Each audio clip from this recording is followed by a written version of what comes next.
오늘은 용서가 지닌 가치에 대해서 하나님의 말씀을 들으시겠습니다. 우리는 성경에 용서하라라고 하는 말씀에 이미 우리는 익숙합니다.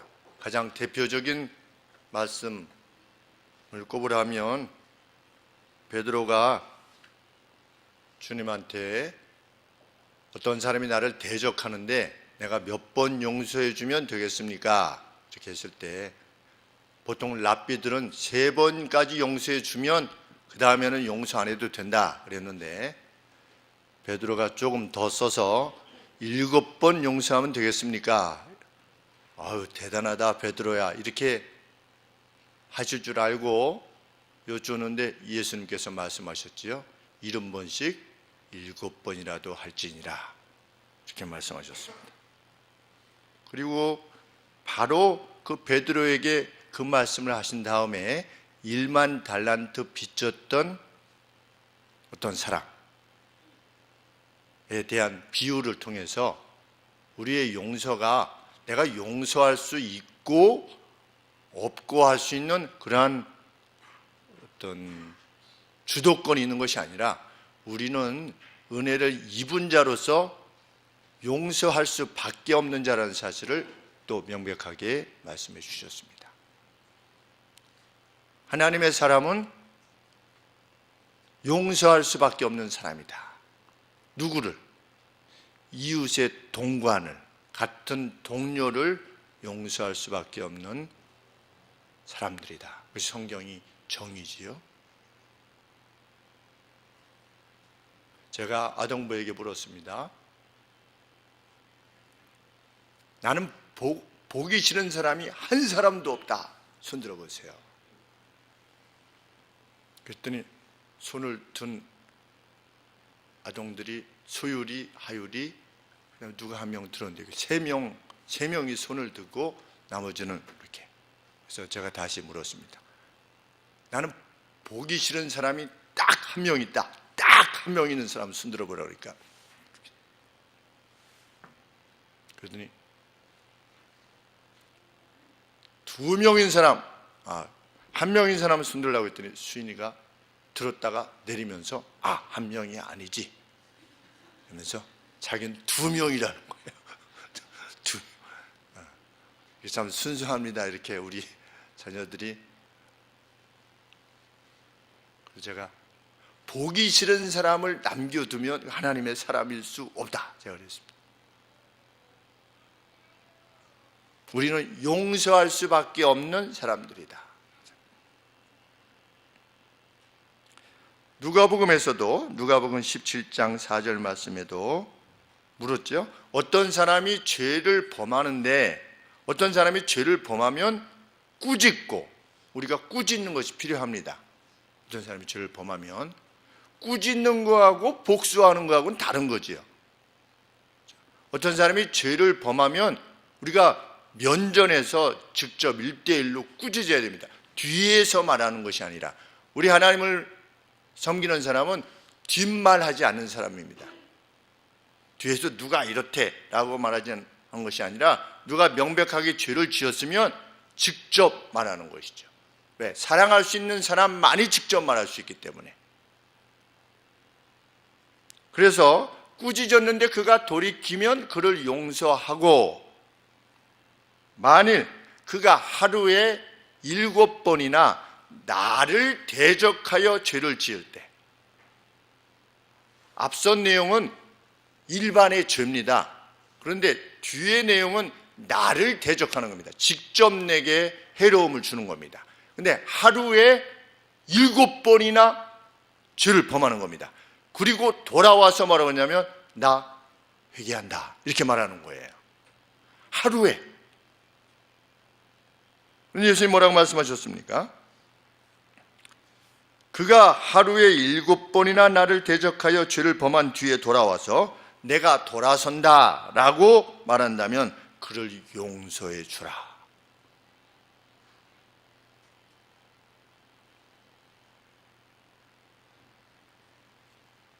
용서는 우리가 읽었던 10계명과 같은 그리스도인의 법입니다. 그래서 우리는 우리의 삶에 정말 보고 싶지 않은 사람을 한 사람도 남겨두지 않기를 위해서 하나님 앞에 간구해야만 됩니다. 그래서 기도는 노동입니다.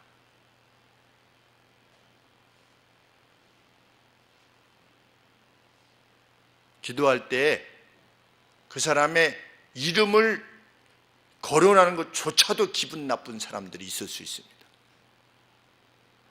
내 기도의 이 시간에 나를 괴롭혔던, 나를 못 살게 했던, 나를 우습게 여겼던, 나를 반대했던, 나에게 섭섭하게 했던 이런 사람들의 이름을 거론하면서 그 사람을 용서하기를 구하고 그 사람이 복을 받기를 구하는 것, 정말 자기를 죽이는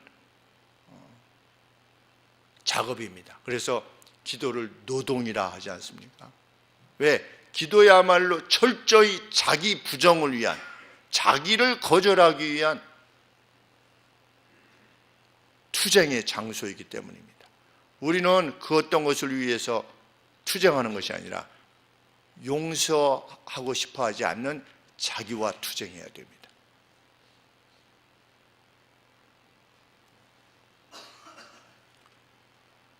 용서가 우리가 취사 선택할 수 있는 그 어떤 것이 아니라고 하는 사실은 우리 주님께서 가르쳐 주신 기도의 모델에서도 분명해집니다. 주님께서는 6장 9절 앞절에 기도에 대해서 가르치시고 또 그 앞서서 외식에 대해서 가르치시는 가운데 기도에 대해서 말씀하시고 또 이러이러한 기도가 이방인의 기도와 다르다라고 하는 사실을 지금 가르치시는 와중에 오늘 이 본문의 말씀을 우리에게 주고 계십니다. 그런데 이방인들은 말을 많이 하여야 신이 들을 줄 알고 의미 없는 반복을 계속해서 말한다. 이렇게 말씀하시면서 너희는 이렇게 기도하지 말아라 이렇게 말씀하십니다. 그러면서 기도의 모델을 주신 것입니다. 이방인들은 어떻게 해야지 자기 신이 들을 줄 안다고요?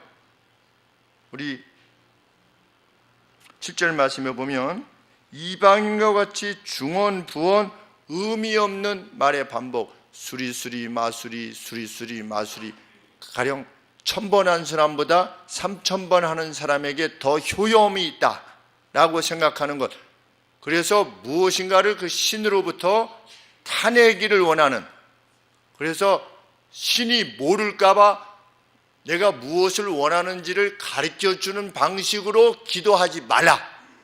주님은 가르치십니다. 왜?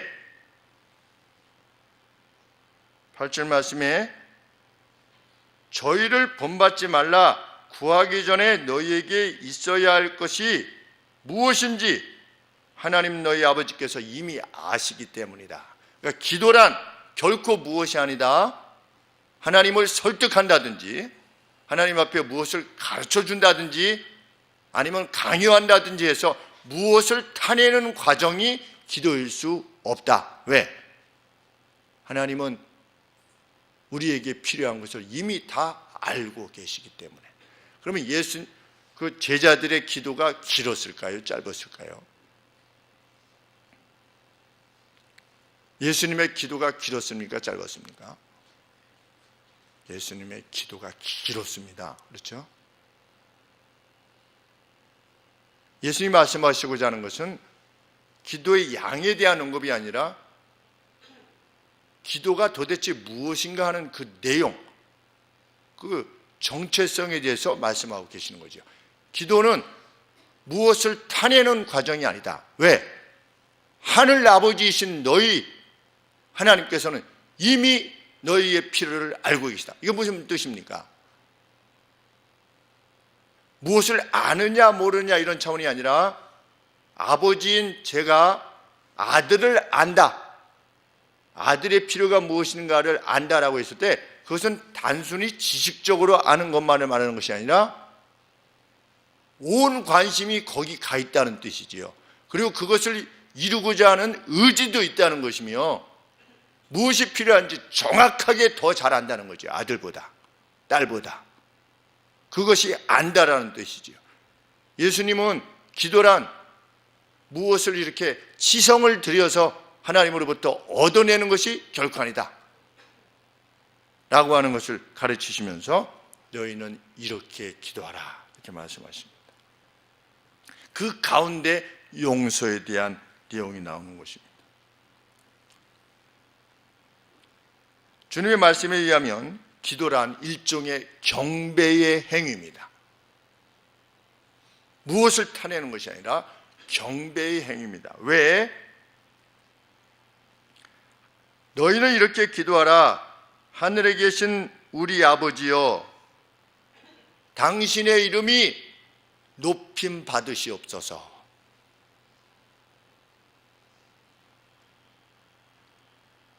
나라가 임하게 하시고, 하나님의 나라가 임하게 하시고, 하나님의 뜻이 하늘에서 지금 이룬 것 같이 땅에서도 이루어지기를 원합니다.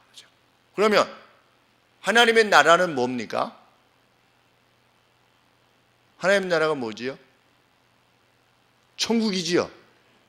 그렇죠? 그러면 하나님의 뜻은 무엇입니까? 하나님의 뜻이 하늘에서 이루어진 것 같이 이 땅에서도 이루어지게 하시옵소서.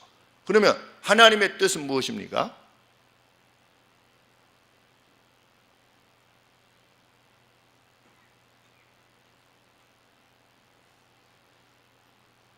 영원한 구속이지요. 그렇죠?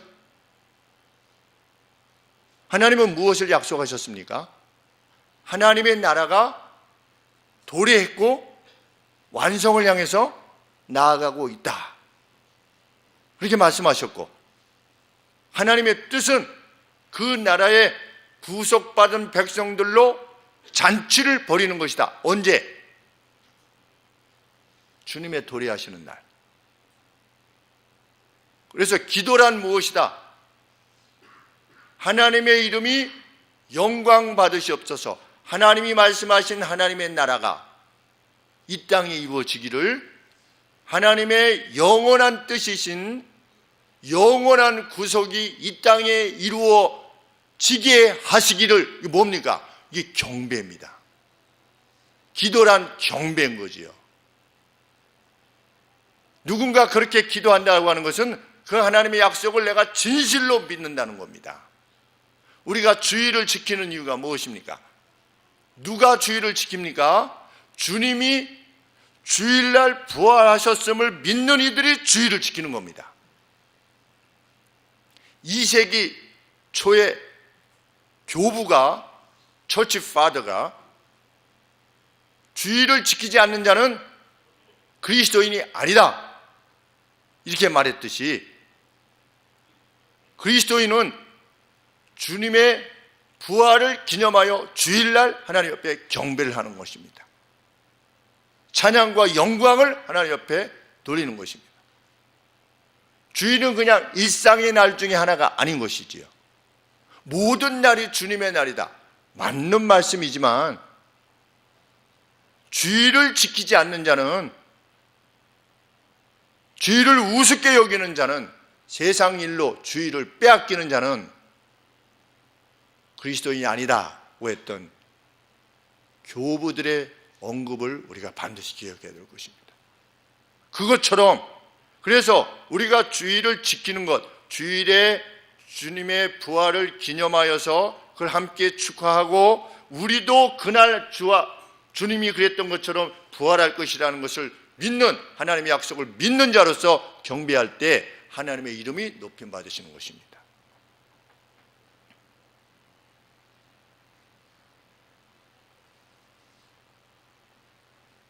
하나님의 나라가 이루어지고 주님의 뜻이 이루어지도록 하시옵소서. 경배인 것이죠. 물론 하나님이 하십시오가 전부가 아니라, 그 하나님의 나라가 이 땅에 임하고 하나님의 뜻이 이 땅에 이루어지기를 간절히 구하는 저로서는 하나님의 그 뜻과 약속을 좇아서 이렇게 하기를 원하나이다. 저에게 힘을 주시고 지혜를 주시고 용기를 주시옵소서. 마치 누구처럼? 느헤미야처럼 하나님 앞에 수일을 울며 금식했지요. 그리고 하나님 앞에 간구했지요. 저 새 예루살렘으로 세상의 모든 민족들이 여호와를 앙망하며 나아갈 것이라고는 하나님의 약속이 있는데, 그 약속이 실현되기 위해서는 저 예루살렘이 회복되어야 될 것인데, 하나님, 저 예루살렘의 성전이 회복되는데 저를 사용하여 주시옵소서. 느헤미야는 뭐를 보는 것입니까? 믿음의 사람들은 저기 있는 영원한 구속을 보는 것입니다. 하나님이 아담에게 약속하신 여자의 후손이 뱀의 원수마귀의 머리를 짓이겨 버리는 날이 올 것이다 라고 하는 그 약속을 믿고, 그 깨어졌던 안식이 다시금 회복되는 날이 올 것이라고 하는 그 약속을 믿고 자기 시대에서 하나님의 뜻이 이루어지기를, 하나님의 나라가 도래하기를 위해서 저를 사용하여 주시옵소서 라고 하는 것이 기도의 내용이죠. 그래서 주님은 너희는 이렇게 기도하라 하시는 것입니다. 오늘 우리의 기도의 내용이 그것이기를 원하는 것입니다. 우리가 돈을 많이 벌고 우리 자녀들이 좋은 학교에 들어가고 이름 있는 학교에 들어가고, 이것이 저들의 앞길이 좀 창창하게 되기를 위해서 구하는 것이 아니라, 정말 그렇게 잘 준비된 이들로서 하나님의 뜻이 이루어지고 하나님의 나라가 도래함에 있어서 귀하게 사용되어지기를 원하는 것이죠.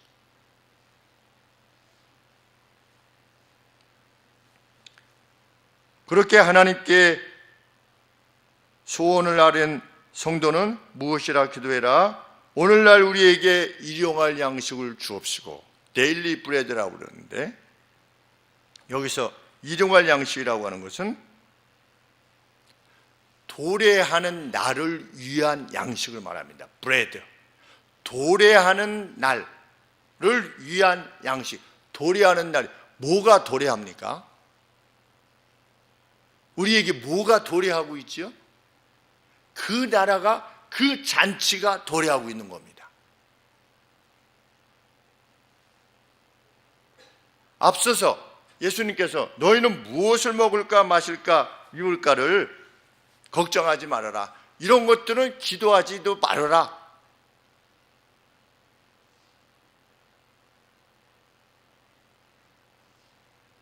일용할 양식을 주시옵소서, 도래하는 양식을 주시옵소서, 도래하는 빵을 주시옵소서. 그런데 예수님이 자신을 뭐라고 그러셨습니까? 나는 생명의 떡이다, 이렇게 말씀하셨습니다.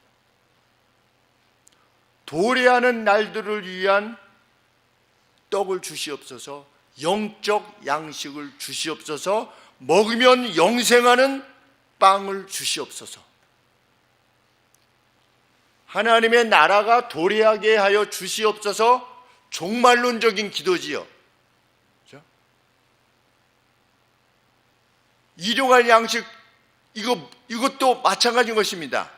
언제? 그래서 Great Tomorrow라고 하는 표현을 썼습니다. 위대한 내일. 위대한 내일이 뭡니까?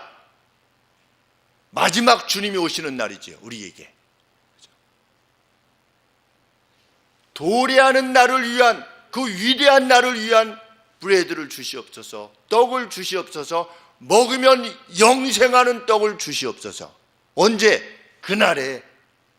그리고 그날 가기까지 매일매일의 생명을 주시옵소서.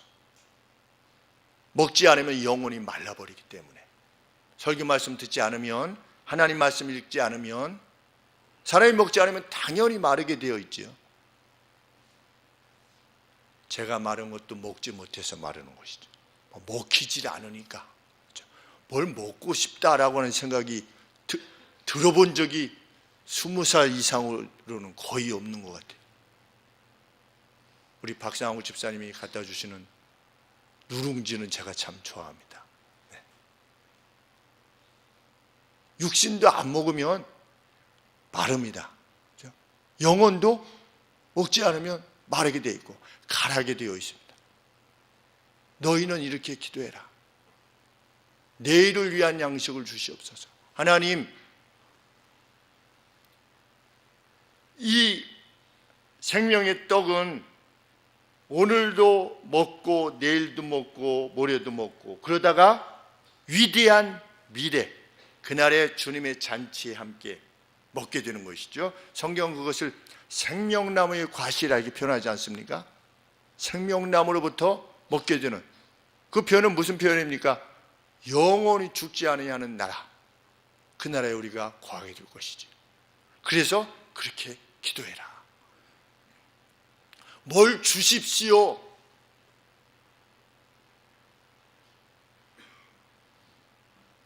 이게 필요합니다. 왜? 그 양식을 위해서, 그 하나님의 나라, 도래하는 하나님의 나라를 위해서, 저희 생애가 사용되어지기를 위해서 이런 기도를 하나님 앞에 드려라, 이런 의미지.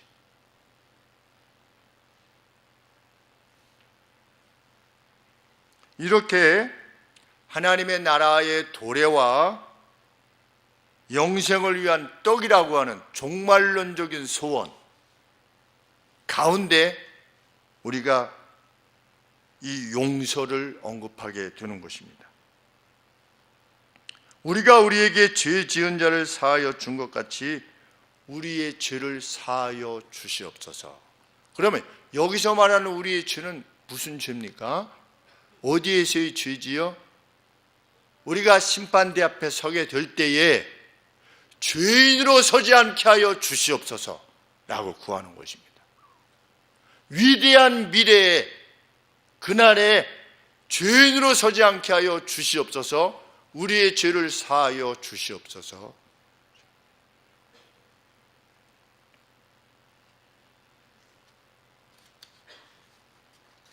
그런데 주님께서는 이 기도가 합당한 기도일 수 있기 위해서는 전제를 두시는 거지요. 이 언급이 있어야 된다. 우리가 우리의 죄인들을 용서한 것 같이 가 있어야 된다. 이것은 단순히 부가적인 언급이 아니라 우리에게 용서가 수여되기 위한 기본 전제라는 겁니다.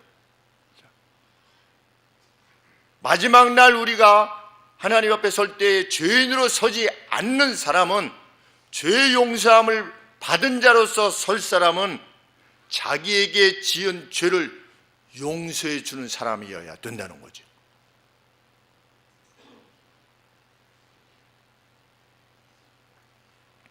보기 싫은 사람이 있을 수 없어야 된다는 겁니다.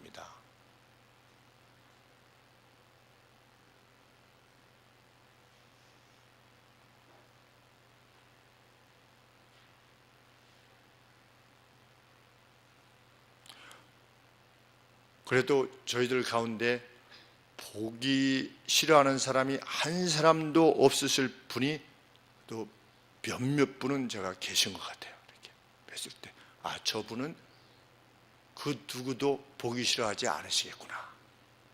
모든 사람에 대해서 평안의 마음을 지니시겠구나. 이런 분들이 계시는데 우리 주님의 말씀을 잘 기억하셔야 됩니다. 왜? 훗날 우리가 하나님의 심판대 앞에 서게 될 겁니다. 그때 우리가 용서하지 못하고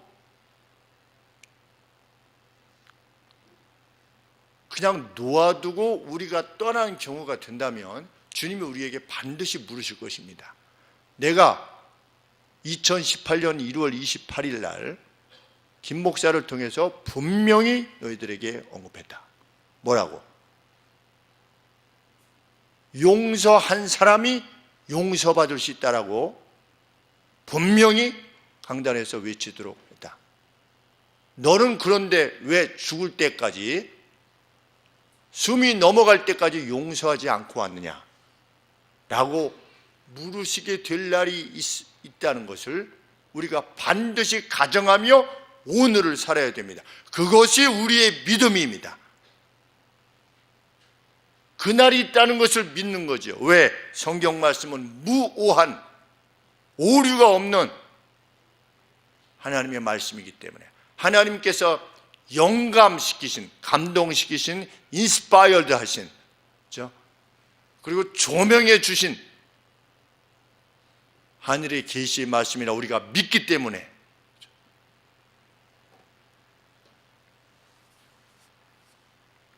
물론 누구를 용서했다고 해서 용서받을 자격이 생기는 것은 아닌 줄 압니다.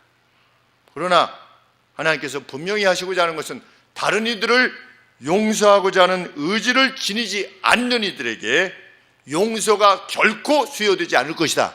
그것이 하나님의 명백한 말씀입니다. 그렇다면 용서란 뭐냐? 용서가 뭡니까? 뭐가 용서입니까? 용서하라고 그랬는데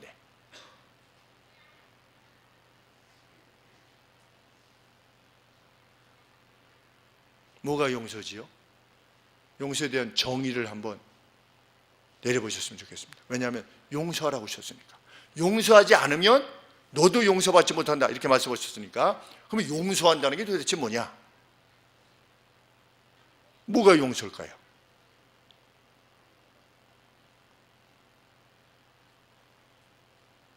그래서 이렇게 용서가 도대체 뭘까? 이렇게 계속 살피는데 그 단어, 이 용서라고는 단어의 원뜻이 send away래요. send away. 보내버리는 거래요. leave alone. 그냥 내버려 두는 거래요. 근데 send away. 보내버리는 거. 멀리 보내버리는 거예요. 그게 용서예요. 누구로부터? 나로부터 보내는 겁니다. 누구한테 보낼까요? 누구한테 보내는 걸까요? 그의 잘못을 주님의 용서에 보내는 거래요.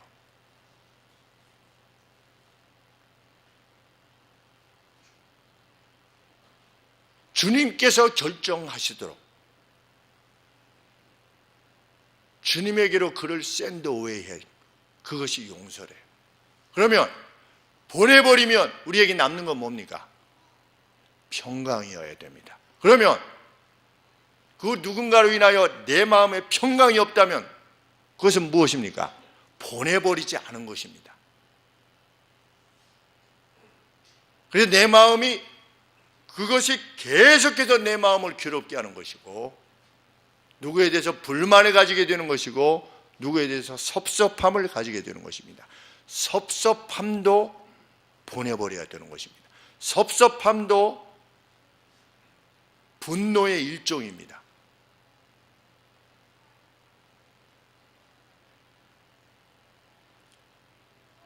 언제 보내버릴 수 있습니까? 예수님 말씀에 의하면 기도 가운데 보내래요. 기도 가운데.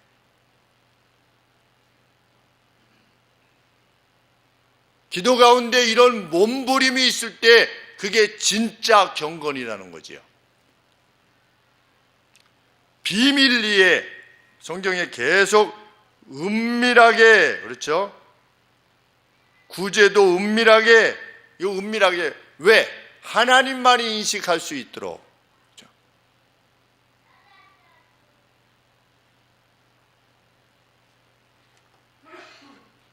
하나님의 용서에 자신에게 죄를 지은 사람을 넘기려 하는 그 기꺼움을 기도 가운데서 천명해라 것입니다.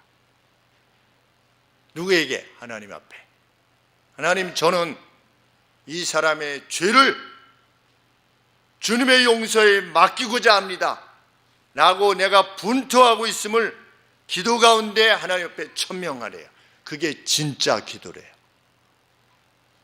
너희는 이같이 기도해라. 우리의 기도에 누구를 용서하기 위한 기도가 있어 왔는가 생각해 보게 되는 거죠. 누구를 용서하고 그를 위해서 복을 비는 그러한 기도. 인터넷상에 소셜 네트워크 상에 누구에 대해서 비난할 때 그 비난이 다 뭐다? 하나님이 원치 아니하시는 것이다.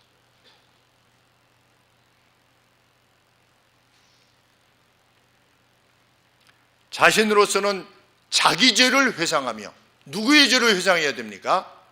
내 죄를 회상해야 됩니다. 내 죄를. 그런데 보통은 누구 죄를 회상합니까? 남의 죄를 회상해요. 남의 죄. 남이 내가 잘못한 것을 회상합니다. 예수님은 누구 죄를 회상하라고 그랬는데, 내가 주님 앞에 잘못한 것을 회상하라고 그랬는데, 그래서 자기 자신을 정결케 하라고 하셨는데,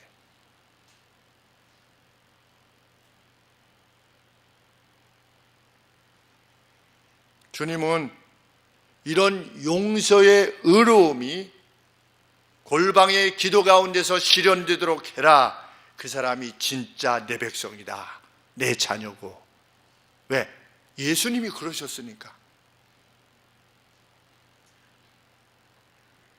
아버지, 저는 이 잔이 너무나 고통스럽습니다.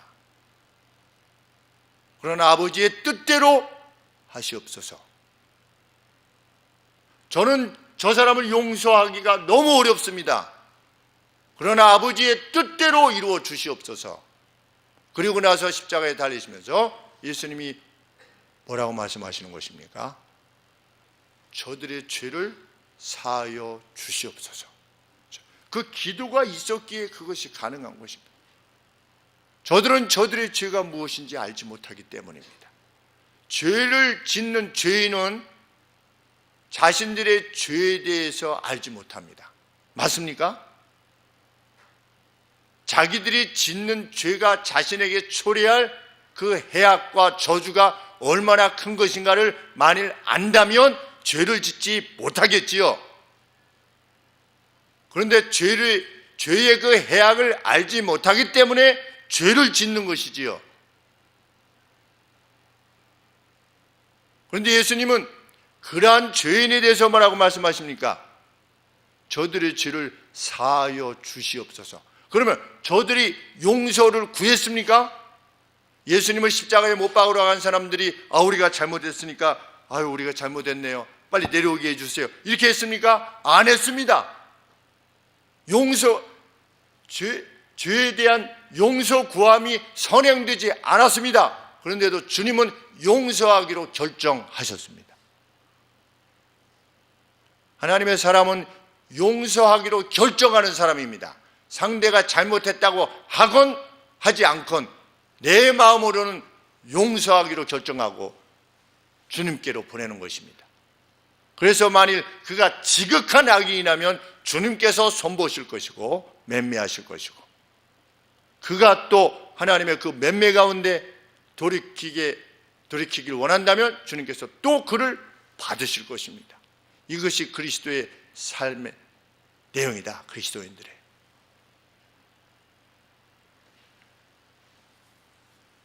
왜 우리가 이렇게 기도해야 되는가? 왜 이렇게 하늘에 계신 아버지께 기도해야만 되는가? 왜 용서를 위해서 하나님 앞에 구해야 되는가? 나라와 권세와 영광이 하나님 자신의 것이기 때문입니다. 그래서 우리 제일 마지막에 for 이렇게 있습니다. 왜냐하면, 우리가 이렇게 기도하는 이유는 킹덤과 나라와 권위와 영광이 아버지께 영원히 있기 때문입니다. 그래서 우리가 하나님 앞에 구하는 것입니다. 이렇게 기도하래요.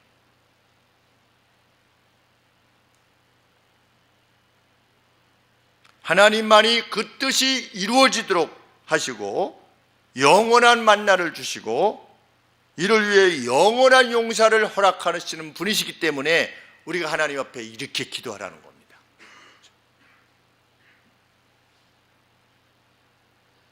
그러면서 주님께서는 이렇게 기도해야 되는 이유에 대해서 다시 부연적으로 말씀해 주십니다. 왜 우리가 하나님 앞에 이렇게 기도해야 되느냐? 하나님만이 이루실 수 있는 영광과 그 나라를 지니신 분이시기 때문이다. 또 다른 하나는, 왜냐하면 너희가 사람의 과실을 용서하면 너희 천부께서도 너희의 과실을 용서하실 것이기 때문이다. 그러나 너희가 사람의 과실을 용서하지 아니하면 너희 아버지께서도 너희 과실을 용서하지 아니하실 것이기 때문이다.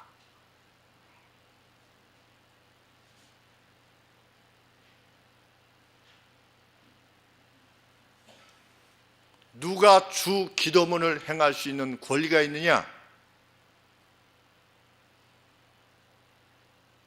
화목을 구하는, 용서를 통해서 화목을 구하는 교회, 우리 속한 모든 성도들, 이룰 수 있을 때 비로소 주 기도문을 하나님 앞에 드릴 수 있는 권리가 있는 것입니다. 가정에서 먼저 그것이 실현되고, 직장에서 그것이 실현되고, 우리가 살아가는 사회 속에서 그것이 실현되도록 온 힘을 기울이는 사람, 그 사람이 이 주 기도문을 행할 수 있는 것이죠. 교회 공동체는 특별히 뭐냐? 서로 용서한 멤버들인 것입니다. 서로 용서한 멤버들. 교회가 뭐 이래? 그러기 때문에 교회인 거지요. 교회는 뭐라고 하셨다고 했습니까? 안만수 목사님께서 종합병원이다. 교회니까 그런 것입니다. 교회는 의인들이 모이는 것이 아니라 죄인들이 모이는 것입니다. 그래서 서로의 죄를 용서함 받는 것이 그것이 교회입니다.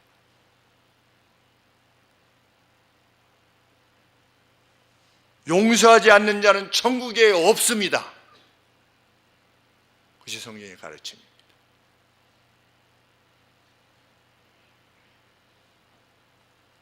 고린도후서 2장 7절 8절에서 사도 바울이 자신에 대해서 거짓 사도라고 했던 이들이 어려움에 직면했습니다. 그랬더니 이렇게 고린도 교회에 편지하였습니다. 그런즉 너희는 반대로 저를 용서하고 위로할 것이니, 자기를 거짓 사도라고 했던 이들이 괴로움에 직면하게 됐을 때 그것 봐라 이렇게 하시지 않고, 너희는 오히려 저를 용서하고 위로할 것이니 저가 지나친 근심에 의해서 삼켜질까 하노라. 그러므로 너희를 권하노니 사랑을 저희에게 나타내라. 얼마나 위대한 사도인지 알 수 없습니다. 가령 예를 들어서 누군가 저한테 목사님, 목사 좀 제대로 하셔 좀. 내가 보니까 이거 거짓 목사 같은데 좀 제대로 하셔 하고 막 저한테 뭐라고 한 거예요. 그리고 교회를 떠난 게 아니라 계속 있으면서 그렇게 하는 겁니다. 그렇죠? 그런데 그분이 그러다가 어떤 어려움에 직면하게 되는 겁니다.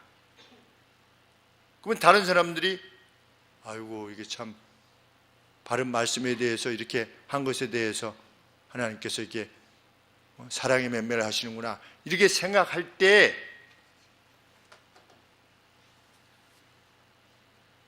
그를 용서하고 위로하고 사랑하라, 그런 말씀이죠.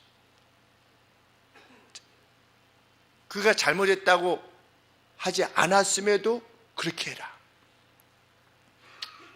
20년 동안 사역을 하면서 저도 몇 번 그런 말씀을 들었죠.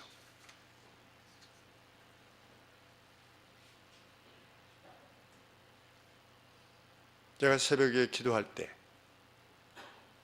우리 성도님들 기도하고 그분들 이름들을 위해서도 기도하고 있는 중입니다. 가셔서 거기서 믿음 생활 잘 하실 수 있도록.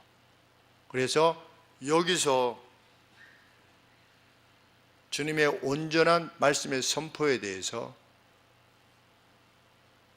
힘들게 말씀을 하시고 자신의 그 과거의 잘못을 말씀에 비춰봐 깨닫고 하나님 앞에 용서를 구하여 이전보다 더 성숙한 그리스도인으로서 살아갈 수 있게 되기를. 우리는 일상을 살면서 우리의 자존심을 상하게 하고 우리의 이익을 해치고 자기 마음대로 하려고 하고 우리가 원하는 뜻대로 행하지 않으려 해서 괴로움을 주는 사람들을 접할 수밖에 없게 됩니다. 어떤 사람은 또 자기 주장이 너무 세가지고 도대체 남의 말을 들으려 하지 않는 사람이 있고, 어떤 사람은 자기 말만 하려고 하고 약속을 지키지 않고 나를 우습게 보고 이런 사람들이 있을 수 있습니다. 주님께로 주님의 용서로 보내는 훗날 이를 위한 그 골방에서의 기도를 주께서 반드시 갚으실 것이라 하셨습니다. 그 경건이 우리의 삶 속에 있는 우리 모두가 될 때 우리 교회에 주께서 함께 하실 것이고 우리의 가정에 주께서 만복으로 채우시리라 믿습니다. 이 거룩한 길을 함께 걸어나가는 우리가 되기를 소원합니다. 기도하겠습니다.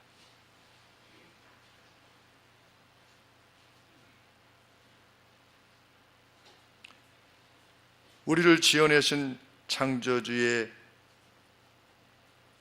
그 이미지가 어떠한 것임을 우리에게 예수 그리스도의 모습을 통하여 보여주신 하나님 아버지, 주님은 끝까지 용서하셨습니다.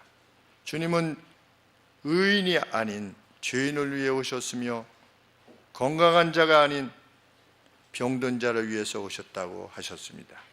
하나님, 우리는 우리 자신이 병든 자들이며 우리 곁에 있는 자들도 죄로 말미암아 병들 수밖에 없는 존재라는 사실을 인식하게 됩니다. 하나님, 이 죄의 영향이 끝나는 날이 반드시 도래할 것을 저희들은 확신합니다. 하나님, 그 나라가 도래하기까지, 그 영원한 양식을 먹기까지 하나님, 사죄의 선언이, 그 분명하고 명백한 선언이 우리 앞에 있을 때까지, 그리하여 사죄의 은혜로 말미암는 그 희열로 우리가 마음껏 춤을 출 때까지 아버지, 우리에게 가르쳐 주신 이 거룩한 도를 쫓아 나가게 하여 주시옵소서. 주위에 있는 모든 이들을 용서하고 사랑하게 하여 주시고 긍휼히 보게 하여 주시옵소서. 거룩한 이상을 이루어내게 하여 주시옵소서. 이를 위하여 주님께 날마다 부르짖게 하여 주시사 승리한 기쁨을 안고 공적 예배에 와서 함께 기쁨으로 마음껏 그 승리를 주신 하나님께 찬양과 영광을 돌리게 하여 주옵소서.